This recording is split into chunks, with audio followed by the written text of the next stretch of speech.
Hi, my name is Daniela Fernandez from the Sustainable Oceans Alliance, and I am so thrilled to have here Charles Goddard with us. He is from The Economist, the Executive Director of the World Ocean Summit. Well, I'd like to start off by just asking you about your passion for the ocean, how that developed and how that led for you to lead this incredible 4 years now World Ocean Summit. Thanks, Daniela. The passion actually has evolved rather late in life. I love the ocean because I sailed and I swam and I did all the things that one does without really understanding the ocean very much itself. And it took this event, it took this process that we've been through over the last 4 years to really become this passionate about the oceans. And I suppose that passion has arisen because we've engaged with an extraordinary community around the world.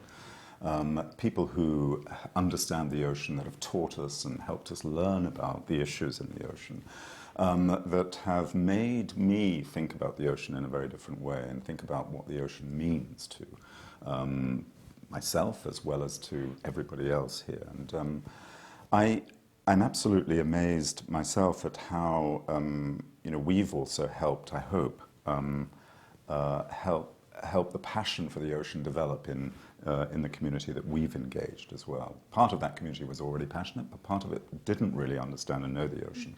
And I think part of the job that we've got is to try and explain to those people that don't really know too much about the oceans what the oceans really mean to us and how to be passionate about them. Absolutely. And I think that many people don't make the connection between environmental stewardship and a healthy economy. Rather, they think it's a sacrifice of having a great, healthy economy or harming the environment. Can you talk a little bit about the synergies between conservation and the ocean economy? Yes, and I think there is a really difficult conversation that needs to happen here, in fact. I mean, there is, as you know, the concept of the blue economy is trying to balance economic growth with long-term sustainable use of the ocean. And our observation around that is that the economic growth part of that is by far and away the most important part for most countries that are developing the blue economy. And most countries, by the way, are developing the blue economy. They have policies and plans to do so. What's misunderstood, or what's least understood, is how to do that sustainably. And it's not an easy thing to do. And part of the problem is how do you actually do that in an integrated way? How do you corral the various forces within the economy that you have, within the government and the government structure and the system that you have to, instead of thinking sectorally and separately about the ocean in an atomized way, think about it in an integrated manner. And unless we do that, I really do believe that it will be very difficult to do sustainable activity in the ocean because you have to do it as a planned, integrated process. Absolutely. Have you seen any businesses taking on sustainability head on and tackling these different problems through different sectors?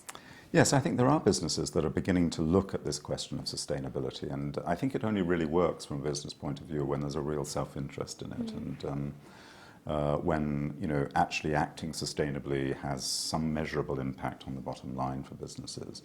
And I think there are plenty of businesses now that are looking at that. Even if you look at plastics and plastics alone, for example, which is a major, major issue for the oceans, those companies that are engaged in trying to understand how to reduce the costs and create efficiencies in their supply chains by reducing the plastic that they use or thinking about how to recycle that plastic are the ones that I think are thinking correctly around how to solve the problem and how to engage in the reduction of plastics in the ocean. So sustainability needs to come in a sense from the purpose of self-interest, I think, at some level before it really happens in a more complete way. Definitely. And how can millennials help make that push? Through a consumer lens, through the employee lens? What are your thoughts on that? Well, millennials, in that sense, like everybody else, they should be pushing on every level. I don't sort of distinguish millennials in any strict sense in that way. I mean, they're going to be engaged as we are.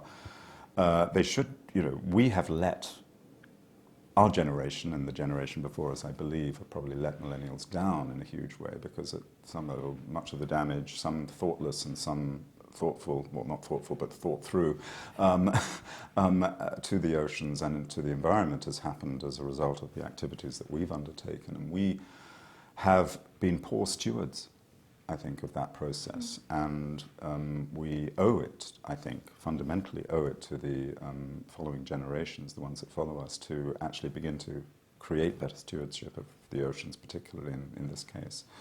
Millennials join in because millennials are the ones that are going to drive the energy of all of this, I think, and they're the ones that are going to take this on and be the focal point of the movements and the action around change in the ocean.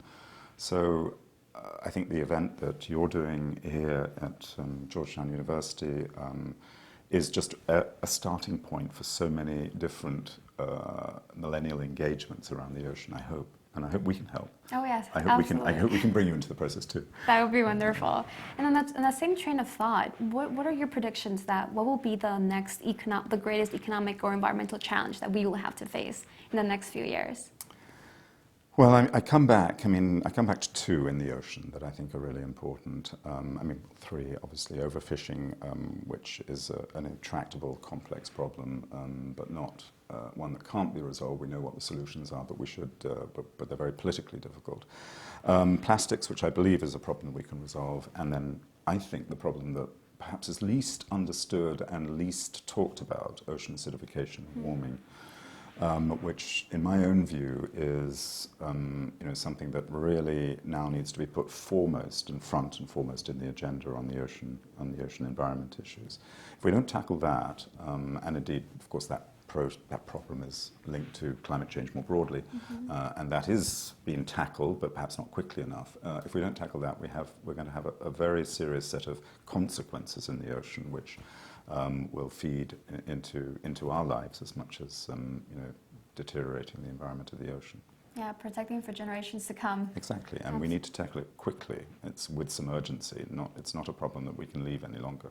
Definitely. And just a final question: what is some advice you have for a millennial who you've inspired today, who wants to become, the next journalist, editor, to use mass media to really inspire and encourage our generation to move forward? Get involved, have courage, do it. No other way to do it. Millennials are inspired anyway. I live in Hong Kong, where I've just been a party to voting in a young 23-year-old into our parliament. And the reason why we're doing that in places like Hong Kong is because they represent a change, and they represent a moment where we're sick of some of the things that are happening in establishment politics.